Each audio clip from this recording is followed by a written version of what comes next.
Yes, Senator Estrada, please. Thank you, Madam Chair. Let it be known that I am not protecting or I am not defending anyone, much less the former president of the Republic of the Philippines, President Duterte, since I am an ally of this administration led by President Bongbong Marcos, and at the same time a friend of Vice President Inday Sara Duterte. Now, since you've been asking questions addressed to Gerald Torre, may I ask Gerald Torre, how did you think did you handle the arrest of former President Duterte properly? Yes, sir. I do, sir. It's proper. It was proper, but when I saw the video, it was really, for me as a citizen of this country, it was really unbelievable. It was a very, very big disappointment. Because I can relate, General, because when we were arrested way back 2001, together with my father, the same thing happened. All right, we were in the wee hours of the morning. We were the policemen barged in our hospital room at the Veterans Memorial Hospital. They were arresting us. They wanted us to be transferred to another detention cell because after the May 1 siege, at ano sabi ng mga police? Kalad ka rin na yan mga yan pag ayaw sumama. At the same time, when I saw the video, parang nag-flashback sa akin yung ginawa ng mga kapulisan ng araw sa amin. At ang sabi mo, hihilahin ko yan, hihilahin ko yan. Is that what you said, General Torre? Sir, it's already all optics and tactics already because it's already. No, I am asking you. Did you say that? Hihilahin ko, hihilahin ko. Yes, sir. And I actually made good of it, sir. No. What prompted you to say that? Sir, I made good of it, sir. Sabi ko, sir, hihilain ko yan. And I went back to AS Medialdea, handcuff him. Bakit mo nga sinasabi? You know, your statements based on the video may reflect the PNP as an institution. Baka sabihin lahat ng ating mga kababayan, ganyan pala yung mga pulis. Masyadong wala man lang respeto sa matanda, sa isang dating Pangulo. Ganon din ang ginawa sa amin eh. Can you justify why you said that hihilahin ko yan? Nakita ko si dating Pangulong Duterte, di naman lumalaban. What prompted you to say that? Mr. Senator, respectfully, the threat of hihilahin ko na yan was not towards the president, the former president. It was ensued after a heated argument between his counsel and General Torre. In no way was the former president threatened with bodily harm. Yes, who was addressing the sinong sinasabihan ni General Torre? Was it the lawyer or was it the former President Duterte? Lawyer, sir, Attorney Medialdea. And actually, sir, after that, I actually went back to him, placed handcuff on him after reading him his rights and arrested him for obstruction of justice. And after that, sir, I brought him to the bus and came back again and told Attorney Delgra he's next. And again, sir, I will reiterate with all credits goes to the former president because after he saw that I'm already very, very serious in bringing him into the plane, he said, okay, let's go. And I told Romy, the PSG, to just escort him, and he went voluntarily to the bus that brought him to the plane. Sisingit lang ako Senator Jinggoy. Kasi binabasa ko dito yung standard operating ng PNP. Ang liwaliwanag naman eh. No torture, no force, no violence, threat, intimidation, or other means to vitiate the free will to be used against the arrested person. Di the more so, yung mga kasamahan ng arestado. Sabi mo nga, ikaw na nag-admit forcefully. Talagang you used force. Bawal po yun. Ma'am, it is... I placed ES Medialdea under arrest for obstruction of justice. Sabi nga ni Senator Jinggoy, hihilain mo pa. Yes, ma'am.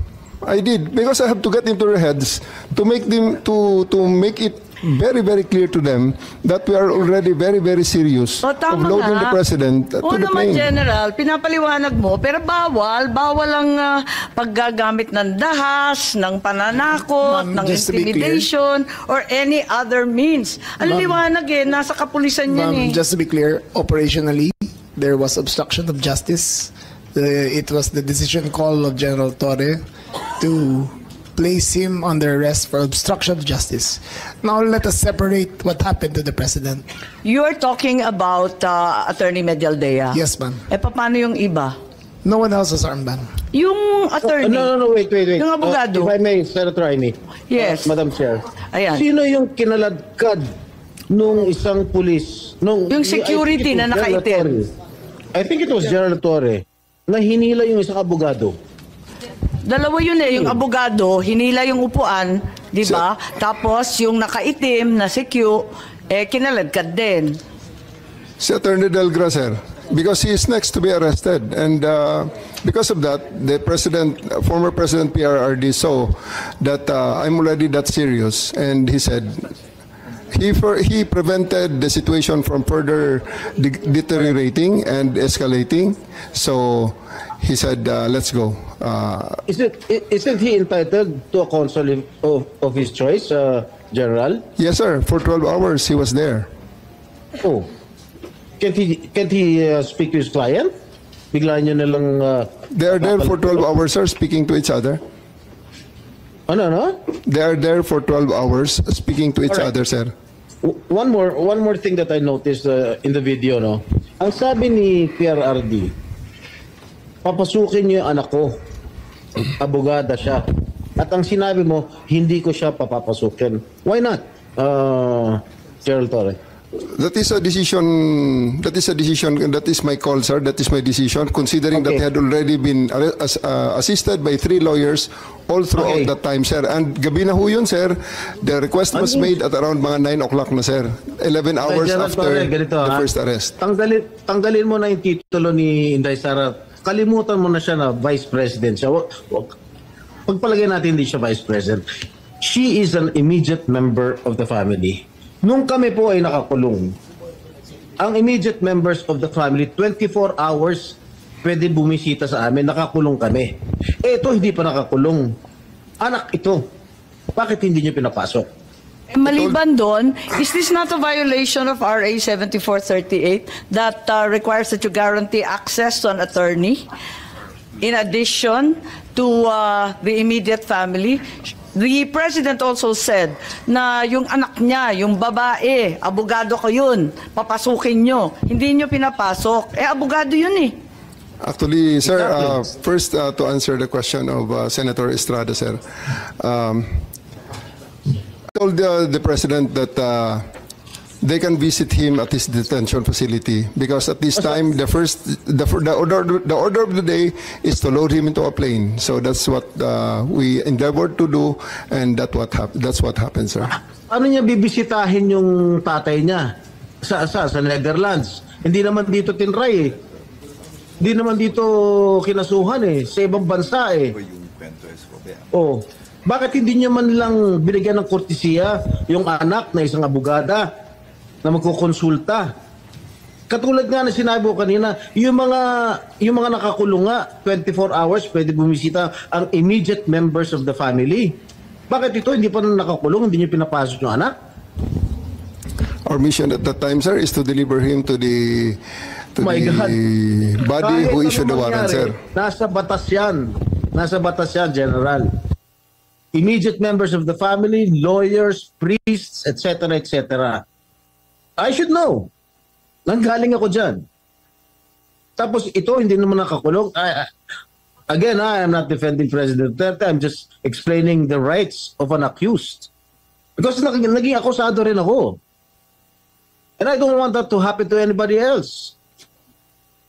Dapat naman nagbigay kayo ng konting kortesiya o respeto man lang sa mga dating presidente dahil naranasan namin yan. Nung kinulong po yung tatay ko, ganun din. Kawalang respeto ang mga pulis sa amin. Porket nawala na ba kami sa kapangyarihan, ganun na lang. Matanong ko naman sa'yo, General, wag naman po sana mangyari, God forbid, sa pag sinapit ng ni President, pag sumapit ng ganitong sitwasyon si Presidente Marcos, gagawin mo rin ba yon sa kanya? I hope not. Ang liwanag po ng batas, kung ma-follow up ko lang si Senator Jinggoy, tama po siya. Hindi lang yung immediate family, medical doctor, pare or religious minister, any national non-government organization, ang CHR, international non-government accredited by the Office of the President. Lahat yan may access, pero pinagbawalan ninyo. On 2 counts, immediate family na, abogado pa niya. Bakit ganun? Ma'am, I think that's sub judice. I think we should be wary of many of the things we were mentioning Bakit here. po naging sub judice yun? Ito kasi, ano yun, habeas corpus po ang petition. So everything about the arrest will be asked by the Supreme Court. Kanina pa natin kung pwede ho. pinag-uusapan yung arresto. Pero I think that we're just passing, parang lumalampas na po tayo sa boundary. Senator Jinggoy pa. Ang sinasabi ko lang, the manner on how the former president was arrested, because ayoko naman mangyari sa darating na panahon na magkakaroon naman tayo ng ganyan. Sana makapagbigay lang ng korting kortesiya man lang, nakausapin yung mga abogado, pero nakausapin yung mga members ng immediate family niya, sana naman binigyan niya ng pagkakataon. Kaso mo, nung nakiusap si dating Pangulong Duterte na papasukin yung kanyang anak na abogada, tanggalin mo na hindi siya, na vice presidente siya. Abogada at anak niya, member na immediate family, sana man lang binigyan niya ng pagkakataon. Makita niya yung tatay niya bago niyo siya isinakay sa plano. Yun lang naman yung sa akin. Masakit. Ako, isang anak na meron din akong tatay na ginanon ninyo. Masakit para sa akin. Pakipaliwanag din. Maraming salamat, Senator Jinggoy. Marami tayong pinagdaanan, kapatid. Kaya't eto nga, talagang dinudibdib natin Madam Chair, ito. Yes, Secretary John Vic lang po. Kay VP, kay Senator at sa iyo, hugot ng mga anak ng presidente yan. Sumpa.